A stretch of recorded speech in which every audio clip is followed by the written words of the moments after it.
Hi friends, இன்றைக்கி ABC juice எப்படி செய்யலாம் பார்க்கலாம். அதுக்கு தேவையான பொருட்கள்: பீட்ரூட், தேங்காய், நெல்லிக்காய். இதனால் மிக்ஸியில் அடிச்சுக்கணும்.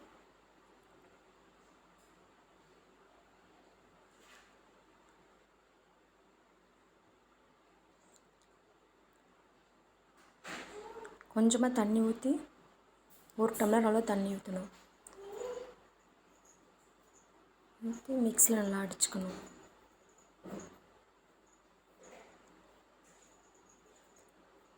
அடித்து ஒரு பாத்திரத்தில் வடிகட்டி சர்வ் பண்ணி குடிக்க வேண்டியதான். எனக்கு டாக்டர் ரெக்கமெண்ட் பண்ணுது. பிடிச்சிருந்தால் லைக் பண்ணுங்கள், ஷேர் பண்ணுங்கள், சப்ஸ்கிரைப் பண்ணுங்கள். தேங்க்யூ. பாய்.